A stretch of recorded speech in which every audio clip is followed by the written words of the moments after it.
Hello guys, स्वागत है आपका अपने क्लास प्रीता पहचान क्लासेस में।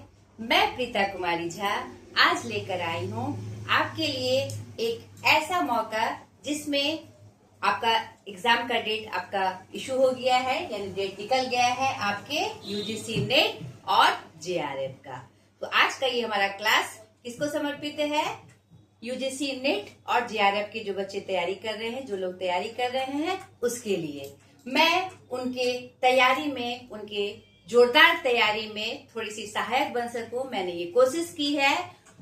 और जो भी यूजीसी नेट से संबंधित वीडियोस हैं, पेपर 1 और पेपर 2 जो मैं हिंदी का लेके आती हूँ, वो हमारे आपके प्ले लिस्ट में डाला हुआ है। ठीक है, आप हमारे चैनल पे जाकर, प्रीता पहचान क्लासेस के चैनल पे जाके आप वहां पर सर्च करके पूरा डिटेल देख सकते हैं। उसमें आप शायद देख भी रहे होंगे, अगर नहीं देखा है तो जाके देख लीजिएगा। मैंने प्ले लिस्ट में यूजीसी नेट पेपर 1 और यूजीसी नेट पेपर 2 करके डाला हुआ है। शॉर्टकट में ही आप देख लेंगे तो निश्चित रूप से वो आपके लिए क्या होगा, सहायक होगा। और इस 10 दिन में मैं कुछ ऐसा स्पेशल आपको बताने जा रही हूँ जो आपके लिए बहुत सपोर्टिव होगा। और ये लास्ट टाइम में जो जबकि आपका प्रिपरेशन चरम पे है, उसमें मैं आपकी हेल्प कर पाऊँ, ये मेरी इच्छा है। और निश्चित रूप से ये बात मैं आपको फिर से दोहरा रही हूँ, पहले भी मैंने बताया है कि मेरे पास ई बोर्ड नहीं है और मेरे पास ऐसे टूल्स मौजूद नहीं है जिसमें कि फटाफट नई वे में मैं आपको बता सकूं। तो मैं व्हाइट बोर्ड पे आपको बताती हूँ, कॉपी के माध्यम से बताती हूँ, लेकिन कंटेंट में कभी कभी पूरी नहीं, मतलब नहीं, कमी नहीं होगी। आप ऐसा जांच लीजिएगा। आप एक बार मेरी साइट पे जाके आप क्लासेस जरूर देखिएगा और पसंद आए तो लाइक भी करिएगा, सब्सक्राइब भी करिएगा, ताकि मुझे और मतलब कि मेरे अंदर और उत्साह जगे कि मैं आपको सपोर्ट कर सकूं। चलिए बिना समय को गवाए मैं आज क्या बताने जा रही हूँ ये बता दूं। आप जान ही रहे हैं कि यूजीसी नेट जेआरएफ जून 2026 साइकिल का डेट इशू हो गया है, जून 22 से लेकर जून 30 तक, ये आप जान ही चुके हैं। और जिसमें कि 3 डेट में आपका एग्जाम नहीं है, ये भी आपको शायद पता होगा। और ये जिनको पता नहीं है तो वो मैंने उसको बता दिया, 26, 27, 28 को एग्जाम नहीं है। आप यूजीसी के वेबसाइट पे जाकर आप देख सकते हैं, डेट शीट आ चुकी है। आपका जो भी सब्जेक्ट है, किस डेट पे आपका एग्जाम पड़ा है, आप जाके वहां देख लीजिएगा। और आप ये भी जान रहे हैं कि एग्जाम जो होंगे 2 शिफ्ट में होंगे, और जिसको जानकारी नहीं है वो जान लीजिए। 2 शिफ्ट में पहला शिफ्ट उसका 9 बजे सुबह से 12 बजे दोपहर तक होगा, 9 AM to 12 PM। और सेकेंड शिफ्ट 3 PM से 6 PM तक, ठीक है, 3 बजे से लेकर 6 बजे तक। तो आप अपना डेट शीट, किस डेट पे आपका एग्जाम पड़ा है आपके सब्जेक्ट का, वो आपको देखना है एकदम अच्छे से। और किस शिफ्ट में पड़ा है यह भी आपको देखना है। और जो एग्जाम का डेट और जो शिफ्ट है वो डिवाइड है आपके सब्जेक्ट के अनुसार, जून 22 से 25 और फिर जून 29-30 को, क्योंकि मैंने पहले ही बता दिया कि 26, 27, 28 को आपका एग्जाम नहीं है। तो आज के इस क्लास में मैं आपको यह बताने जा रही हूँ एक बहुत ही अच्छी बात, ओवरऑल लास्ट टाइम में जो आपके लिए बहुत हेल्पफुल होगा, बहुत ज्यादा। पूरा की पॉइंट्स 1 शॉर्ट वीडियो में आप हमारे साथ बने रहिएगा, और ये मेरा वादा है कि वो आपके लिए बहुत हेल्पफुल रहेगा। तो आपको पता है कि मैं दोनों का, पेपर 1 और पेपर दोनों का वीडियो लेकर आती हूँ।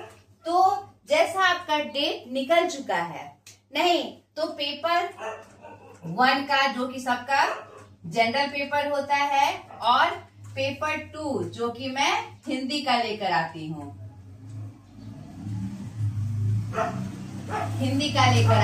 तो मैंने ऐसा शेड्यूल बनाया है कि आपके एग्जाम से एक दिन पहले तक मैं उसे कंप्लीट करा दूं।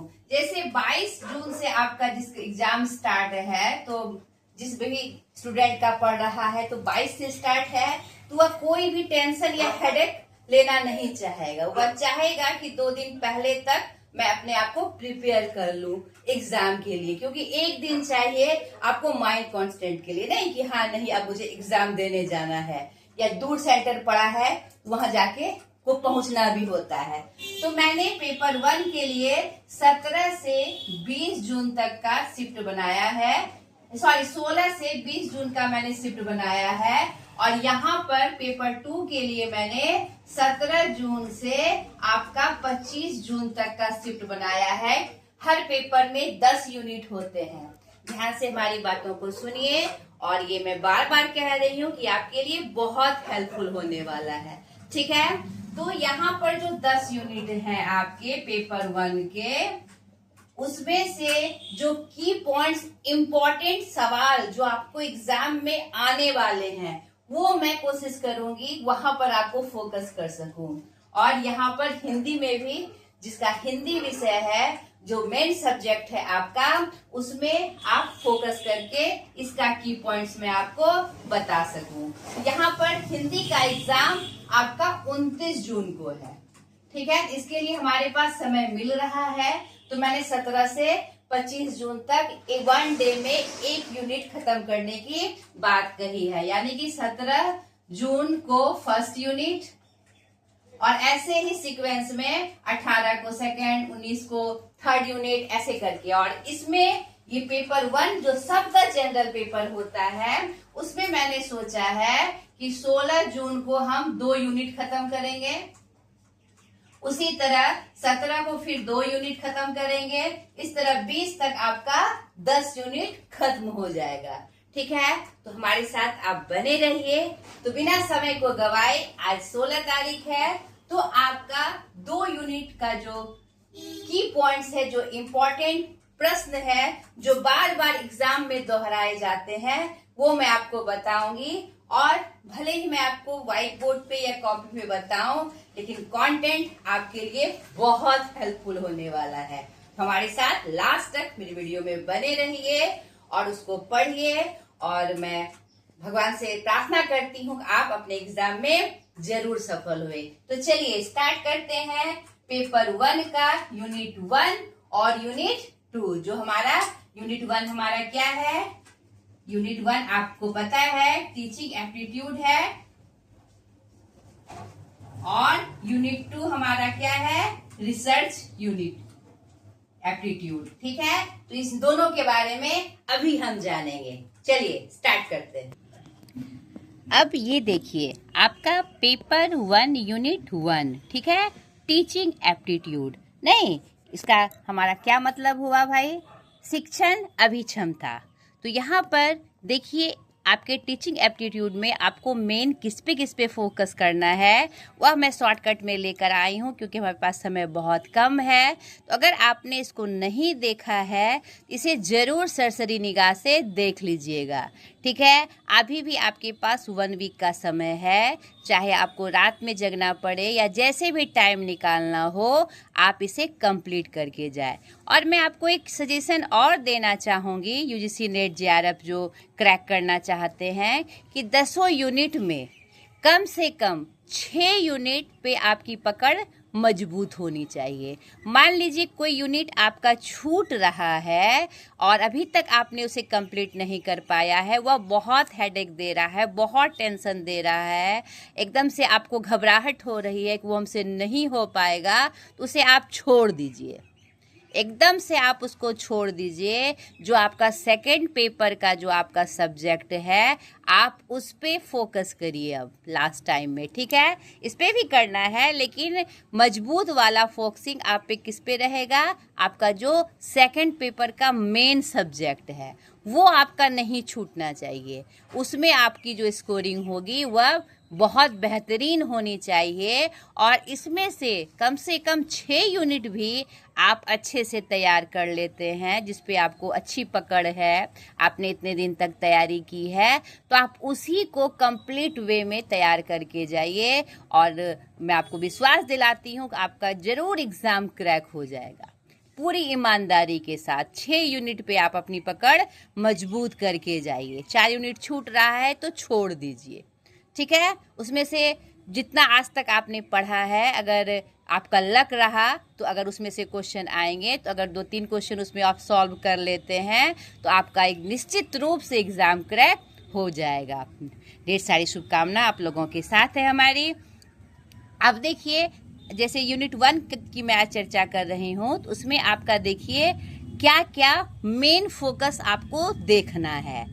यहाँ पर ध्यान से देखिए, मैं पढ़ूंगी नहीं, आप स्क्रीनशॉट लेकर इसे देख लीजिए। मैं शॉर्टकट में पढ़ती जाऊंगी। टीचिंग कॉन्सेप्ट क्या है, ऑब्जेक्टिव्स क्या हैं, उसके लेवल ऑफ टीचिंग क्या है, नहीं जिसमें मेमोरी, अंडरस्टैंडिंग और रिफ्लेक्टिव जो लेवल्स हैं उसके बारे में आपको पढ़ना है, उसका कैरेक्टरिस्टिक्स आपको पढ़ना है, ठीक है, और बेसिक रिक्वायरमेंट्स इसके क्या हैं ये आपको पढ़ना है। सेकेंड पॉइंट में लर्नर्स कैरेक्टरिस्टिक क्या हो सकता है, ये आपको पढ़ना बहुत इम्पॉर्टेंट है, ठीक है, इसे भी आप देख लीजिए। तीसरा मेन है आपका factors affecting teaching related to, ठीक है, टीचर, लर्नर, सपोर्ट मटेरियल, ठीक है, instruction facilities, learning environment and institution, इसके बारे में आप अच्छे से फोकस करके जाइएगा। और ये यूनिट बहुत स्पेशल होता है, आप थोड़ा सा दिमाग लगा के उसे कर सकते हैं। इसका नेक्स्ट जो मेन फैक्टर है methods of teaching in institution of higher learning, ये अभी आप जरूर देख के जाइएगा, ठीक है, क्या विधि है।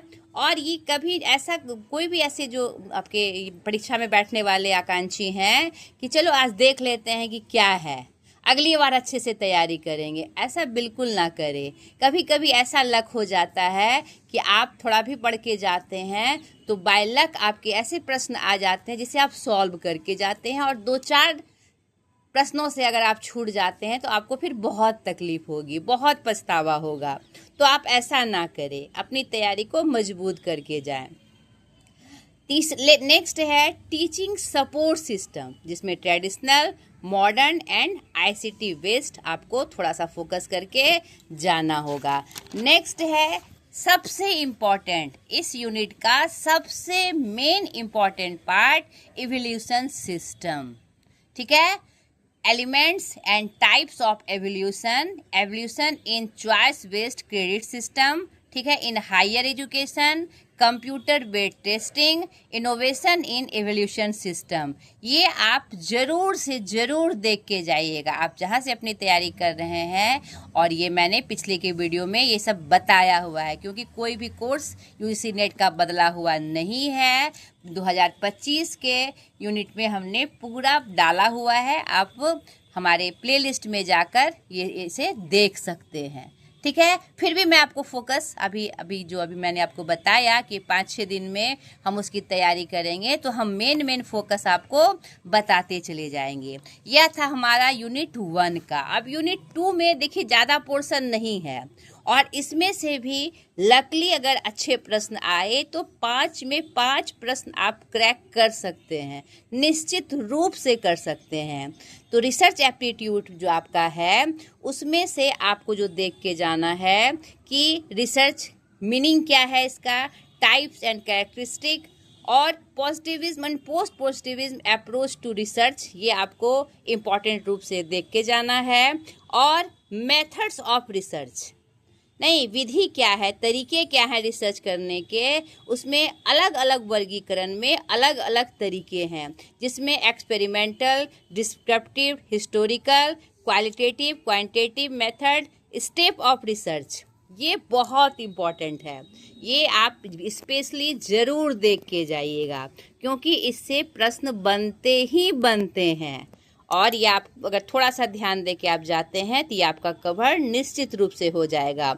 उसके बाद थीसिस एंड आर्टिकल राइटिंग, उसका फॉर्मेट और स्टाइल क्या होगा, उसका रेफरेंसिंग का, ये आपको थोड़ा सा फोकस करके देखना है। तो यहाँ पर और application of ICT and research ethics, ठीक है, ये पॉइंट भी आपको देख के जाना है। अभी आपके पास समय है, आप एक एक दिन भी बांटते हैं पेपर 1 पेपर 2 के लिए, और ऐसा ज़रूर करिएगा कि एक दिन में दोनों पेपर का एक एक यूनिट आप कवर करिएगा, ठीक है।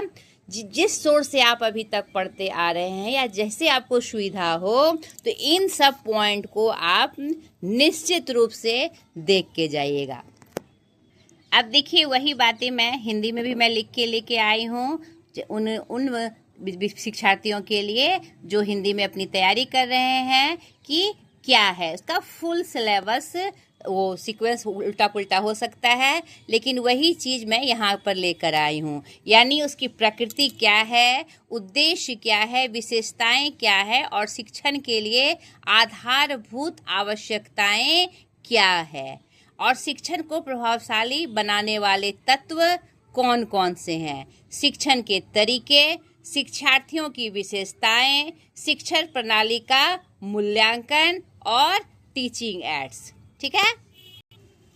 और रिसर्च के फुल सिलेबस में, जिसे अनुसंधान अभिक्षमता कहते हैं, उसके फुल सिलेबस में देखिए रिसर्च का मतलब या अर्थ क्या है, उसके कितने प्रकार हैं, उसकी विशेषताएं क्या है, प्रत्यक्षवाद एवं उत्तर प्रत्यक्षवाद शोध के उपागम क्या क्या है और सबसे इम्पोर्टेंट मेथड ऑफ रिसर्च क्या है। नहीं, जिसमें आपका प्रयोगात्मक रिसर्च अनुसंधान, वर्णनात्मक या जिसे विवरणात्मक भी कहते हैं, ऐतिहासिक, गुणात्मक और मात्रात्मक। उसके बाद सबसे इम्पोर्टेंट है शोध के चरण, स्टेप ऑफ रिसर्च। और चौथा इसका महत्वपूर्ण point thesis and article writing, जिसे शोध प्रबंध या आलेख लेखन कहा जाता है। और यहाँ पर मैं बता दूं, इसके बाद जो सबसे इम्पॉर्टेंट है format and style of referencing, यानी कि जो फॉर्मेट बनाया जाता है उसकी संदर्भ शैली क्या होगी और शोध में आईसीटी का अनुप्रयोग किस तरह से होता है। हाँ, यहाँ पर एक बात और फोकस करूँगी मैं कि रिसर्च हो चाहे या टीचिंग एप्टीट्यूड हो या कोई भी यूनिट आपका पेपर 1 का है, उसमें आपके एग्ज़ाम आईसीटी बेस्ड होते हैं। तो जितने भी पेपर 1 का टॉपिक है हमारा, वह आधुनिकता से भी जुड़ा हुआ है कि आज के समय में हम किस तरह से उसका उपयोग कर रहे हैं। ट्रेडिशनल क्या था हमारा और आज हम कैसे उसका एड्स का मतलब उपयोग कर रहे हैं। तो इसके लिए आपको कंप्यूटर का कुछ नॉलेज, जो बेसिक नॉलेज है, वो आपको ज़रूर होना चाहिए। तो वह भी आप देख के जाइएगा। और जो बच्चे जो एग्ज़ाम देने वाले विद्यार्थी हैं और जिसने ये कंप्यूटर बेस्ड एग्ज़ाम है, जो पहली बार बैठ रहे हैं, तो किस तरह से एग्ज़ाम देना है, कैसे आपको सॉल्व करना है, यह आप एक बार अपने वीडियो में जाकर, बहुत सारे वीडियो यूट्यूब पे आपको मिल जाएंगे, उसे देखकर एकदम कम्प्लीटली सीख के जाइएगा। क्योंकि कभी कभी ऐसा होता है कि बच्चों को पता होता है आंसर, सही आंसर पता होता है और वो गलत पे क्लिक करके चले आते हैं। ठीक है, आप कितने भी एडवांस हो, कितने भी एक्सपर्ट हो, एक बार सीबीटी एग्ज़ाम का क्या क्या प्रोसेस होता है वो यूट्यूब पे जाके एक वीडियो आप ज़रूर देख के जाइएगा। और आप ऐसा कर सकते हैं कि नहीं, एक बार आप प्रैक्टिस ज़रूर करके जाइएगा, ताकि आपके एग्ज़ाम में ना आपका समय बर्बाद हो और अच्छे से आप एग्ज़ाम क्रैक करके आए। तो शोध में आईसीटी का अनुप्रयोग, शोध नैतिकता क्या है, अनुसंधान में नैतिकता का क्या रोल है और अनुसंधान की क्रियाविधि क्या है। ये कुछ प्रमुख टॉपिक हैं, पॉइंट हैं आपके दोनों यूनिट के।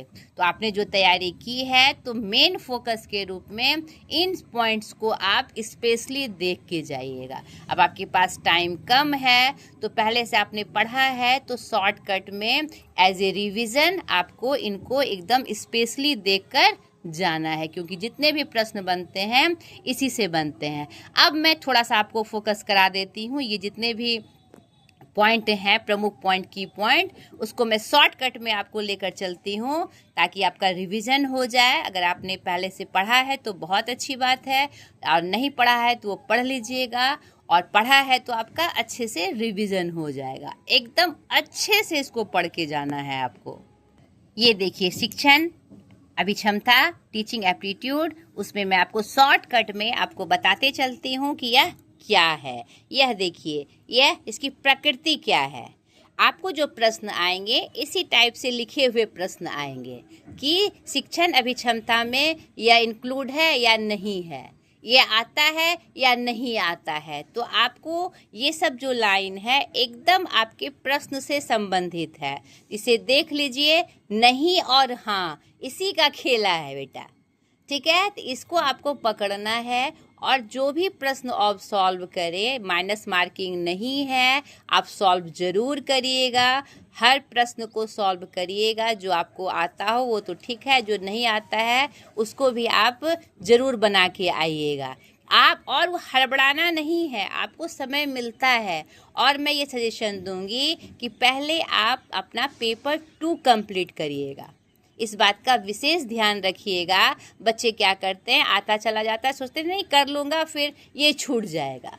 नहीं, आपको 1 घंटा समय रखना है, 3 घंटे का पेपर है। तो पहले आपको जो पेपर 2 में आपका पेपर है, जो उसमें से आपको आता है, पहले वो आप अच्छे से उसे कवर कर ले। उसके ये तो इसमें भी आपको मार्क्स लाना है, इसके बिना नहीं होगा। 1 से सवा घंटा आप इसके लिए रखिए।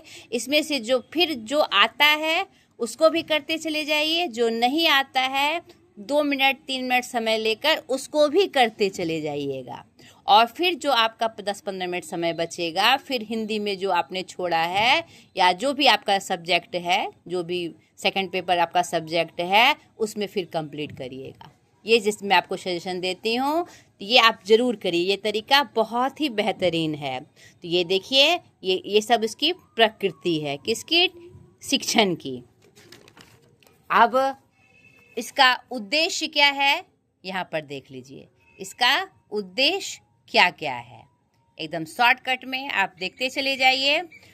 उसके बाद उसको प्रभावशाली बनाने वाले तत्व कौन कौन हैं, teacher, learner, support material, instruction facilities, नहीं, संस्थान, अध्ययन योग्य वातावरण, संस्थान, ये सब आपको घुमा के पूछेगा। क्या यह इसके लिए आवश्यक है, क्या सहायक सामग्री शिक्षण को प्रभावशाली बनाने के लिए प्रमुख तत्व हैं। तो आप ये देख लीजिए ताकि आपको ये दिमाग में सेट हो जाए कि हाँ, यह पॉजिटिव है, यह नेगेटिव है। अब टीचिंग सपोर्ट सिस्टम में 3 सिस्टम आते हैं, ट्रेडिशनल, मॉडर्न और आईसीटी बेस्ड। वो भी हम आपको आगे दिखा रहे हैं। ये देखिए, टीचिंग एप्टीट्यूड, शिक्षण अभिक्षमता, जो एजुकेशन शिक्षा का ही एक रूप है, उसका क्या मीनिंग है और उसका क्या दृष्टिकोण है, भारतीय और पाश्चात्य, ठीक है, क्योंकि इससे भी प्रश्न बनते हैं, ठीक है। ये भी आप ध्यान से देखिए। अब एक बहुत इम्पॉर्टेंट पॉइंट जो कि बहुत बार एग्जाम में दोहराया गया है, शिक्षा को द्विमुखी प्रक्रिया भी बताया गया है और त्रिमुखी प्रक्रिया भी बताया गया है, ठीक है। यानी कि आपके अंदर जो शक्ति है उसको बाहर निकालने के लिए 2 प्रक्रिया यूज की जाती है। द्विमुखी प्रक्रिया में प्रमुख रोल होता है टीचर यानी शिक्षक का और स्टूडेंट का यानी छात्र का। और ये द्विमुखी प्रक्रिया का जो इन्वेंशन किया था वो किसने किया था, जॉन एडम्स ने किया था, ठीक है। और जो त्रिमुखी प्रक्रिया है उसमें पाठ्यक्रम को जोड़ दिया गया है, यानी टीचर तो होंगे ही, स्टूडेंट तो होंगे ही, तीसरा क्या जुड़ गया, पाठ्यक्रम, सिलेबस। और यह किसने किया है, प्रमाणित किया है, जॉन डीवी रायबर्न ने। तो यह दोनों नाम आपको याद रखना है। आगे देखिए, यहाँ पर शिक्षण की विशेषताएं क्या क्या है, ठीक है। और ये टीचिंग है क्या, थोड़ा सा मैं बता दूं, लर्निंग आउटकम है, सीखने के प्रतिफल है, नहीं अपने एप्टीट्यूड को, योग्यता को दिखाने के लिए। अब शिक्षण की विशेषताएं आप देख लीजिए क्या क्या है, क्योंकि आपको 4 ऑप्शन दिए रहेंगे, उसमें से आपको ये है या नहीं, मैं बार बार कह रही हूँ, इस पे आपको ध्यान देना है। तो ये जो पॉइंट हैं ये आपको दिमाग में सेट करने हैं। ये लक्ष्य निर्धारित संवादात्मक प्रक्रिया, ठीक है, शिक्षण के स्तर, आंतरिक प्रक्रिया, हर क्षेत्र में विकास, शिक्षण के चरण, शिक्षण की प्रक्रिया, व्यावसायिक प्रक्रिया, विज्ञान के साथ साथ कला, गतिशील प्रक्रिया, ये सब क्या हैं, इसके विशेषताएं हैं। और इसका कौशल, स्किल जो है वह भी आप देख लीजिए, एकदम स्किल से ही यह शब्द निकला हुआ है, कौशल। देखिए यहाँ पर शॉर्टकट में क्या है, इसका कौशल है। अब सबसे इम्पॉर्टेंट जो आपके टीचिंग अभिक्षमता के लिए बहुत, शिक्षण अभिक्षमता के लिए बहुत इम्पॉर्टेंट है, वह लेवल ऑफ टीचिंग, शिक्षण के स्तर। 3 लेवल हैं। मेमोरी लेवल, जिसका किसने किया था? हार्वर्ड जी ने किया था। स्मृति का स्तर जिसको कहा जाता है, यह क्या होता है? टीचर सेंटर्ड लेवल होता है। आपसे प्रश्न पूछेगा कि मेमोरी लेवल किसका सेंटर्ड होता है? स्टूडेंट का, विद्यार्थी का, कि शिक्षक का? विद्यार्थी का नहीं, दोनों का नहीं। तो आप ध्यान से इसको देखिए, ठीक है। इस तरह से आप अगर ये ध्यान में रहेगा, इसको आप पढ़ के सेट करके जाएंगे तो आपको उसको समझने में बहुत आसानी होगी, ठीक है। क्योंकि कोई भी प्रश्न आपको देख के लगेगा कि बहुत आसान है, लेकिन आप कंफ्यूज हो जाइएगा जब वहाँ नहीं जुड़ जाएगा। ये नहीं कि नहीं, ये कि ये, यहाँ पर हम कंफ्यूज करते हैं। जब आपको सही रूप से पता होगा तो आप कंफ्यूज नहीं करेंगे। उसके बाद सेकंड लेवल है अंडरस्टैंडिंग लेवल, समझ का स्तर, जो मॉरिसन जी ने किया था। और देख लीजिए यह क्या होता है? टीचर एंड सब्जेक्ट सेंटर्ड होता है, टीचर और subject centred. Main focus role teacher का, और स्टूडेंट का रोल क्या होता है? क्रिटिसाइज। वह क्रिटिसाइज भी कर सकता है। अंडरस्टैंडिंग लेवल में वह शिक्षक का क्रिटिसाइज भी कर सकता है। यहाँ ध्यान से देखिए, प्राइमरी रोल टीचर बट मुख्य भूमिका, active role both student and teacher. तीसरा स्तर है रिफ्लेक्टिव, चिंतनशील स्तर, जो हंट ने किया था।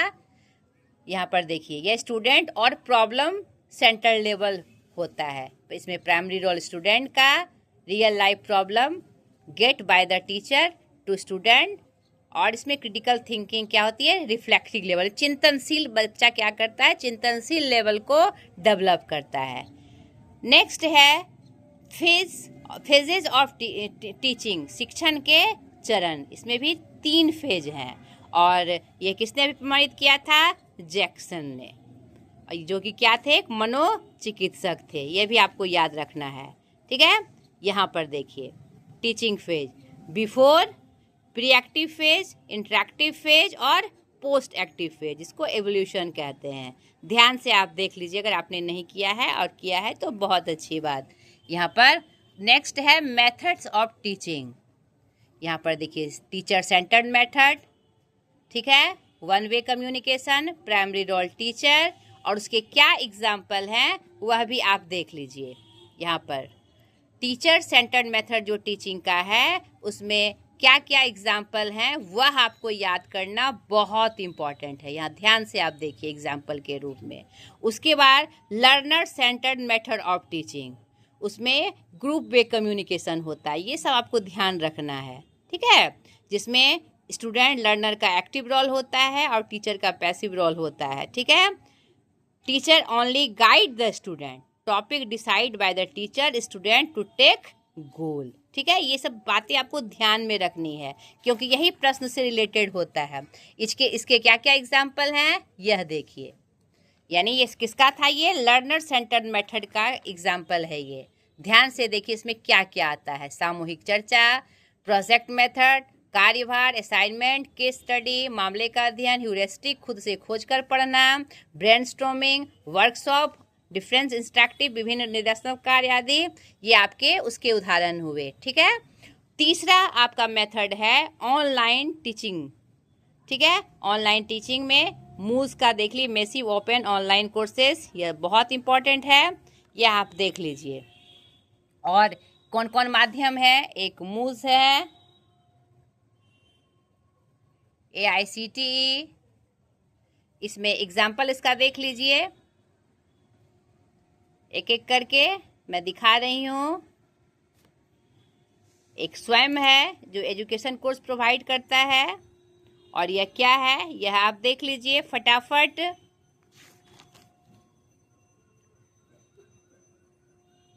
आप स्वयं के देखिए 4 अंश हैं। उसके अलावे देखिए बहुत सारे संस्थान नियुक्त किए गए हैं, आपको प्रोवाइड की जाती है, ठीक है। ये ऑनलाइन बेसिस का ये था। उसी में स्वयं प्रभा एक और डिजिटल चैनल है उसके बारे में हमने यहाँ आपको बताया है, उससे भी आपके प्रश्न बनते हैं। ठीक है, अब इसी में फिर शिक्षार्थी अध्येता की क्या विशेषताएं होती है वह आप देख लीजिए। एकदम फटाफट आपको रिवीजन करते चले जाना है। ये कुछ संवाद जो प्रश्न में पूछे जाते हैं अक्सर, महात्मा गांधी के शब्दों में, रायबर्न के शब्दों में, एडम्स के अनुसार, ये बहुत इंपॉर्टेंट है जो बार बार एग्जाम में दोहराए जाते हैं। जॉन जी ने क्या कहा, अब कौन से कारक शिक्षा को सफल बनाने के लिए जरूरी हैं यह देख लीजिए आप। शिक्षा के उद्देश्य क्या क्या हैं यह देख लीजिए आप। एम्स ऑफ एजुकेशन क्या क्या हैं, शिक्षा के उद्देश्यों का निर्माण का आधार क्या क्या है, आदर्शवादी आधार, आध्यात्मिकवादी आधार और यथार्थवादी आधार। जिसमें आदर्शवादी में किनका किनका नाम आया है वो देख लीजिए, या आध्यात्मिकवादी, यथार्थवादी आधार। अब शिक्षा के उद्देश्यों का वर्गीकरण देख लीजिए किया गया है, कौन कौन स्तर पे, वह भी आपको देखना है। उसके बाद फेज ऑफ टीचिंग, शिक्षण के पक्ष तथा चरण, चर या चरण, 3 फेज हैं, अन्य रूप में इसको देख लीजिए। 3 चरण क्या क्या है, निदानात्मक पक्ष, उपराचात्मक पक्ष और मूल्यांकनात्मक पक्ष। ठीक है, डायग्नोस्टिक फेज, रिमेडियल और इवैल्यूएटिव। देखिए निदानात्मक पक्षीय चर में कौन कौन से तत्व आते हैं। उपचारात्मक पक्षीय चर में कौन कौन से आएंगे, और गेट्स ने इसके लिए बारे में क्या कहा यहाँ पर देख लीजिए आप। और मूल्यांकनात्मक पक्षीय चर में कौन कौन से तथ्य आ रहे हैं। अब शिक्षण की प्रणालियां एवं प्रविधियां देख लीजिए कौन कौन सी होंगी, कुछ प्रमुख प्रविधियां, ध्यान से आप इसका रिवीजन करते चलिए। वीडियो ज़्यादा लंबा ना बने इसीलिए मैं इसको शॉर्टकट में लेकर बनाते चली जा रही हूँ ताकि आपका भी समय बर्बाद ना हो। ये क्या था हमारा, कुछ प्रमुख प्रविधियां थी, शिक्षण प्रणाली थी। ठीक है, यहाँ पर देखिए आपको यहाँ पर यह ध्यान देना है कि जो उदाहरण दिया रहेगा वह किस प्रणाली में आएगा। अब देखिए इवैल्यूएशन सिस्टम जो मैंने VVI करके लिखा हुआ है, बहुत इंपॉर्टेंट है। उसमें आप देख लीजिए इसके 3 चरण हैं और इसके उपकरण उद्देश्य क्या क्या है वह देख लीजिए आप।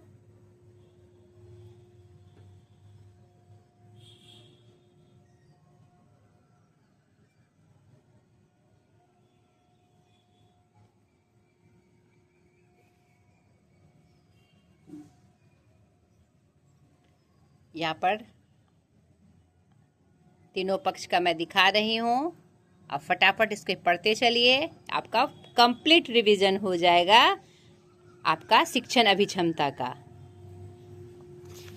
आपको माइंड में सेट करते हुए जाना है इसको।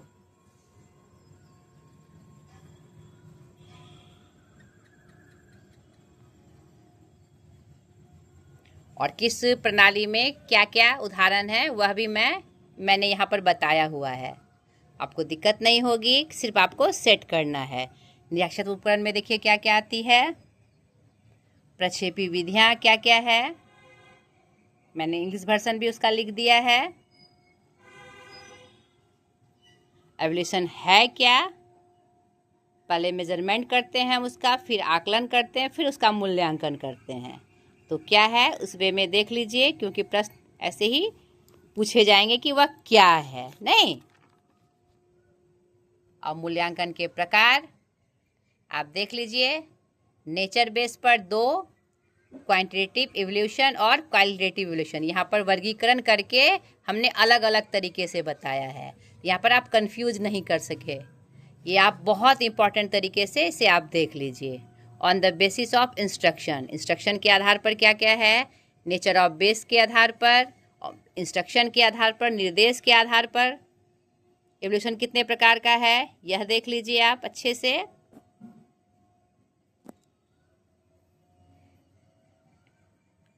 संदर्भ के आधार पर मूल्यांकन कितने प्रकार का है देख लीजिए। मैंने इसका एग्जाम्पल देके आपको समझाया हुआ है ताकि आपको दिक्कत ना हो।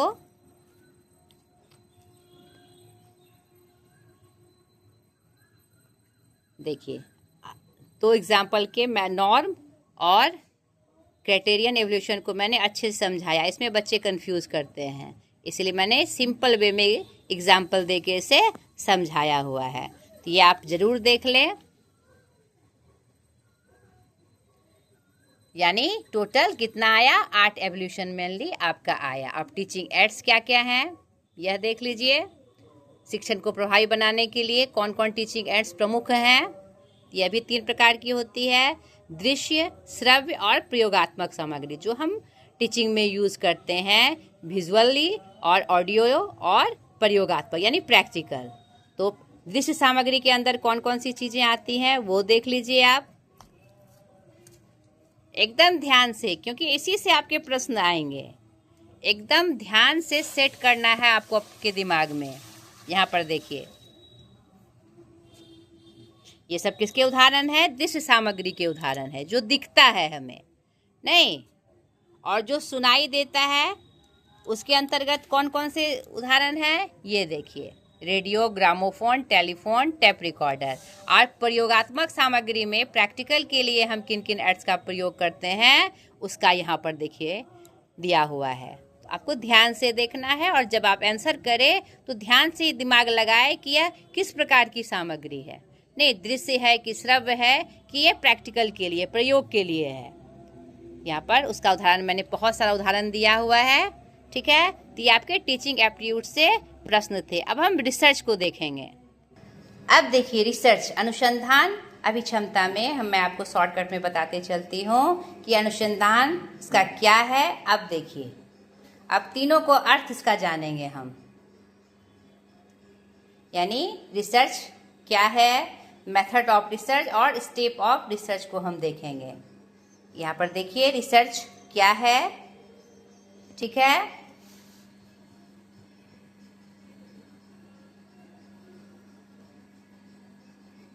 एप्टीट्यूड का तात्पर्य क्या है, ठीक है। और टर्नी तथा रोब के अनुसार अनुसंधान का उद्देश्य मुख्यतः 4 है। किनके अनुसार, टर्नी तथा रोब के अनुसार। ये बात भी आपको याद रखनी है, ठीक है। आगे देखिए, चारों हमने जान लिया। अनुसंधान की परिभाषा तथा स्वरूप,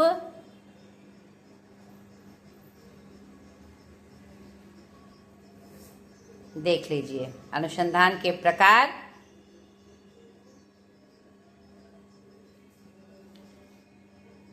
अब उसका क्लासिफिकेशन किया गया है, कौन कौन बेसिस पे रिसर्च का क्या क्या भेद होगा, यह आप ध्यान से देखते चले जाइए।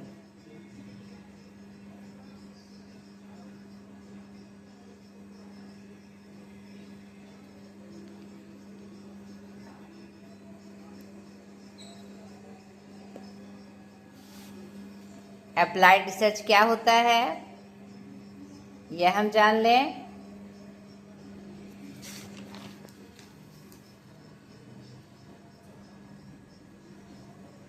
एक्शन रिसर्च क्या है और किसके द्वारा ये समाधान किया जाता है, कौन करता है ये, इसकी गहन जानकारी। अब उद्देश्यों के आधार पर देखिए रिसर्च के कितने भेद हैं।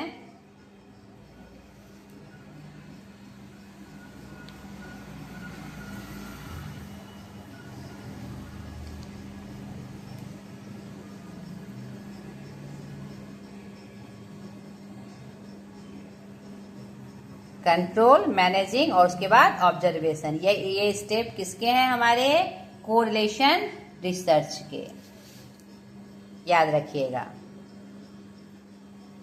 ठीक है। वीडियो थोड़ा लंबा हो रहा है, लेकिन ये सब बताना आपको आवश्यक था।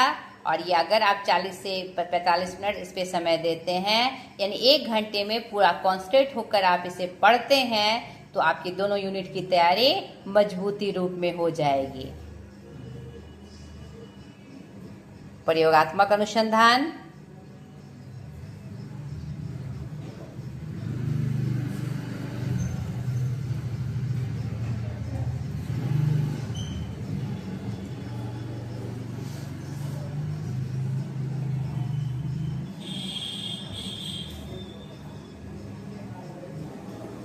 प्रकार देख लीजिए, उदाहरण भी मैंने बताया है।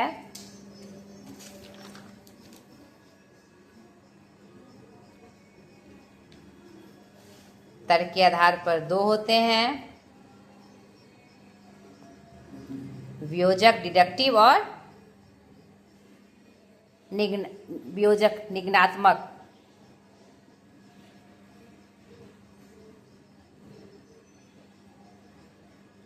यहाँ देखिए, इसे निगनात्मक भी कहा जाता है।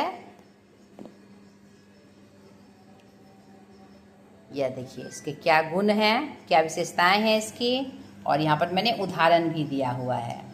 तो इस उदाहरण से आपको अच्छे से समझ में आ जाएगा। किसी भी तरह प्रश्न अगर घुमा के भी पूछे तो आपको अच्छे से याद हो जाएगा।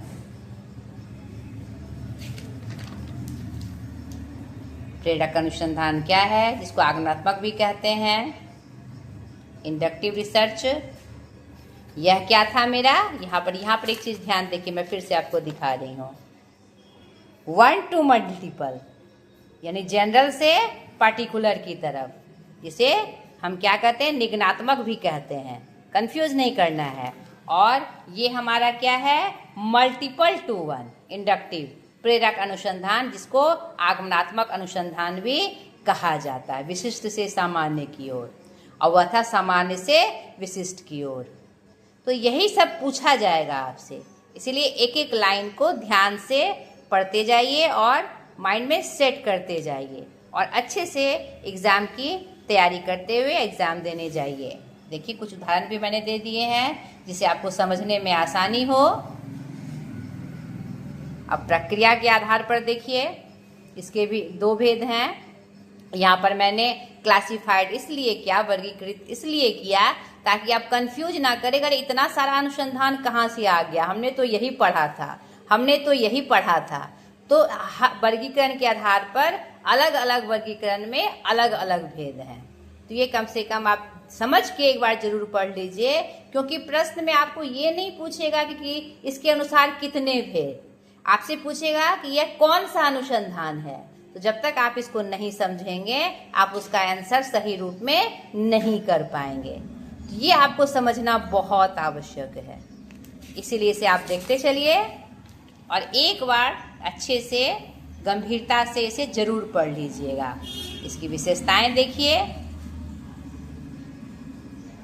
और मैंने इसके कुछ उदाहरण भी दिए हैं। ये गुणात्मक अनुसंधान,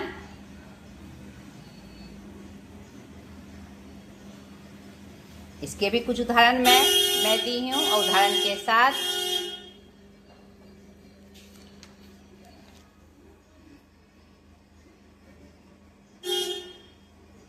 प्रत्यक्षवाद उत्तर प्रत्यक्षवाद शोध के उपागम भी हमने आपको बता दिया है। इन शॉर्ट में क्या होता है आप देखते चलिए। उत्तर प्रत्यक्षवाद क्या होता है उसे भी आप पढ़ लीजिए ध्यान से, ताकि उससे सवाल आए तो आप बिना कंफ्यूजन के उसे बना सके। और कुछ अदर टाइप्स ऑफ रिसर्च भी हैं, इसको भी आप जान लीजिए कि ये क्या है।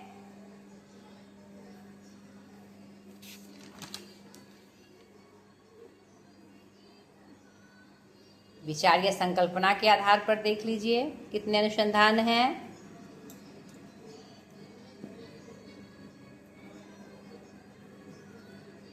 अनुसंधान की वैज्ञानिक पद्धति की विशेषताएं क्या क्या है यह देख लीजिए आप। अब सबसे इम्पोर्टेंट स्टेप ऑफ रिसर्च, शोध के चरण, 6 प्रमुख सोपान स्टेप हैं इसके।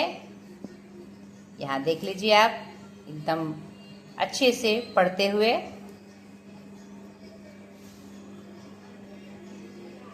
ठीक है, ध्यान से। मेथड ऑफ रिसर्च, सिर्फ आपको अच्छे से पढ़ते हुए चले जाना है। और कहते हैं एग्जाम के अंत में का किया हुआ रिवीजन बहुत महत्वपूर्ण भूमिका निभाता है एग्जाम के लिए। ये बहुत आवश्यक है।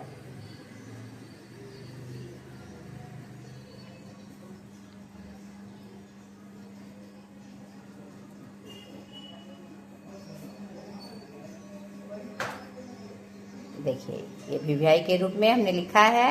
आप इसको अच्छे से ध्यान से पढ़िए, ये आपके लिए बहुत इम्पोर्टेंट है। हर बार किसी ना किसी रूप में इसे दोहराया जाता है।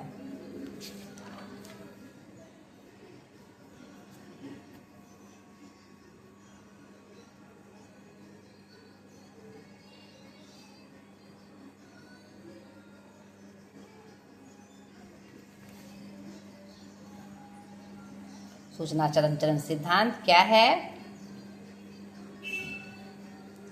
जो आईसीटी का हमने बताया आपको, यह क्या है ये अच्छे से देख लीजिए आप।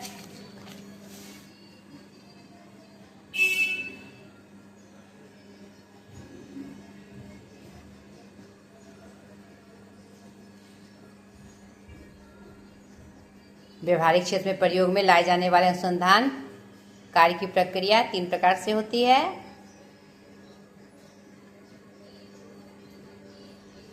अंतर अनुशासनात्मक विधि क्या है यह भी जान लें आप।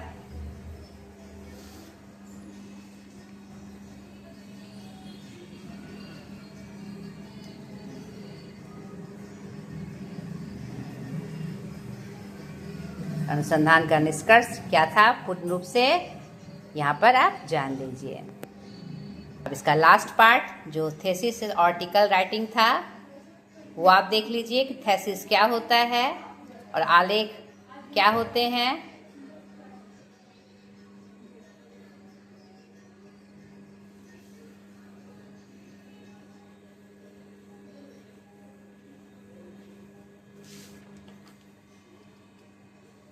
प्रमुख तथ्य शोध प्रबंध के लिए निम्नलिखित हैं।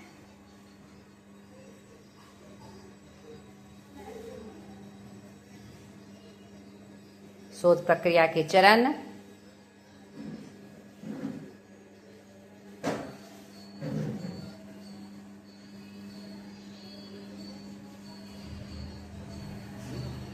शोध प्रबंध की विषय सूची, कितनी लंबाई होनी चाहिए,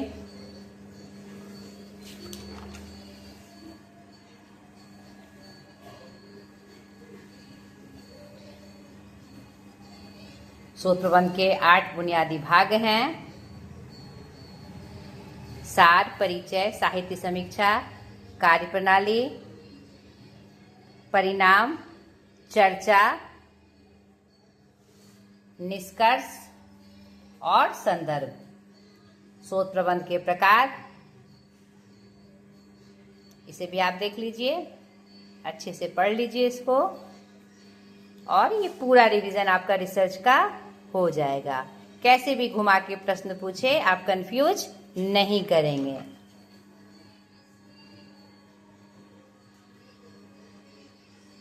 ठीक है, ज्ञान अनुभव जन शोध के उदाहरण मैंने आपको दिए हैं, यहां देख लीजिए आप।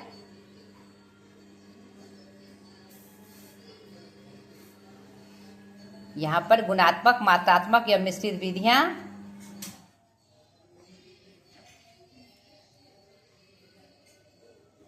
अब लास्ट आलेख लेखन क्या है, आर्टिकल राइटिंग क्या है, उसे भी आप जान लीजिए।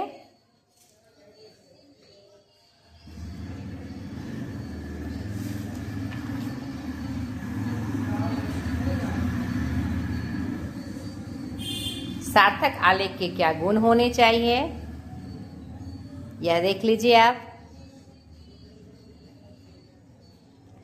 प्रारूप और संदर्भ शैली, संदर्भ शैली के क्या क्या प्रकार हैं,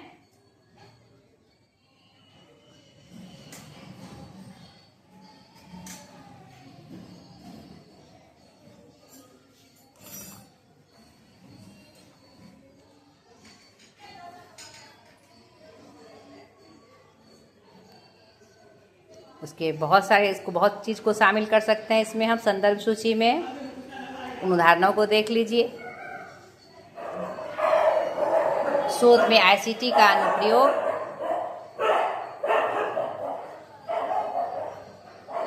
आईसीटी में शामिल तथ्य क्या क्या हैं,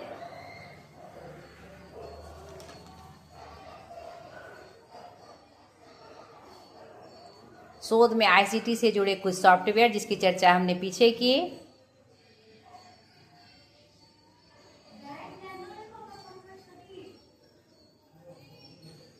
अनुसंधान में आईसीटी का महत्व,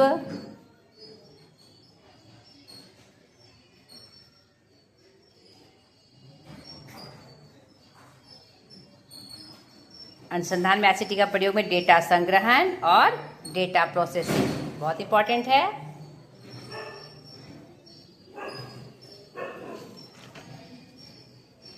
डेटा की व्याख्या,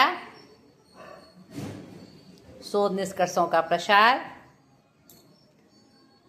शोध नैतिकता क्या है और अनुसंधान में नैतिकता का क्या रोल है, वह भी देख लीजिए आप।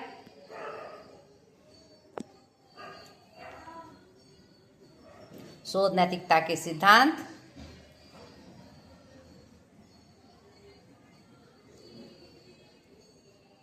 शोध नैतिकता पालन सुनिश्चित करने के लिए संस्थागत समीक्षा क्या क्या है, ये सारे हेल्प करेंगे आपको क्वेश्चन को सॉल्व करने में। शोध नैतिकता का क्या महत्व है,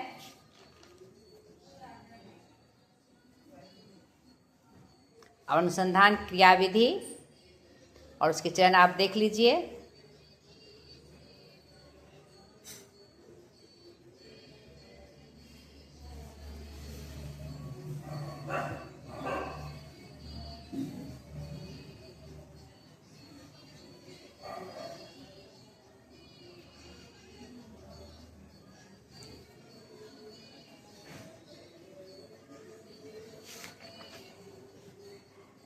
सहसंबंधी अध्ययन कोरिलेशन क्या है,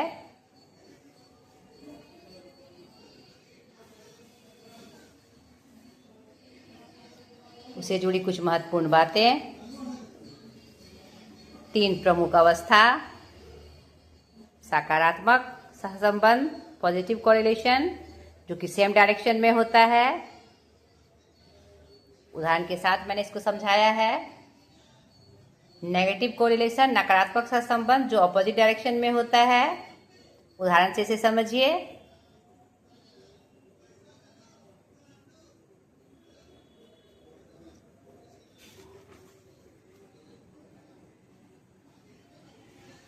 शून्य सहसंबंध, नो रिलेशन, जीरो कोरिलेशन जिसको बोलते हैं, यह क्या है उसका भी उदाहरण देख लीजिए आप।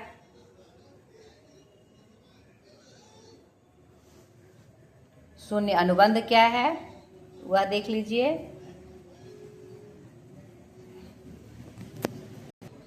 इस प्रकार हमने शिक्षण अभिक्षमता और रिसर्च एप्टीट्यूड से अनुसंधान अभिक्षमता से सारे प्रश्न देख लिए। आशा करती हूँ यूनिट 1 पेपर 1 का आपका यूनिट 1 यूनिट 2 जो मैंने आपको बताया वो आपके लिए हेल्पफुल रहा होगा। तो दूसरों को भी इससे हेल्प हो, सहायता मिले, इसके लिए आप मेरे वीडियो को जरूर शेयर करिएगा ताकि उन विद्यार्थियों तक, उन तैयारी करने वालों तक ये वीडियो पहुंच सके और वह भी इसका रिवीजन करके एकदम आत्मविश्वास के साथ एग्जाम में बैठे। तो अगले बाकी सारे यूनिट को पढ़ने के लिए, उसका रिवीजन करने के लिए, अंतिम दौड़ में शामिल होने के लिए हमारे साथ बने रहिए। आज तक के लिए इतना ही, बाय।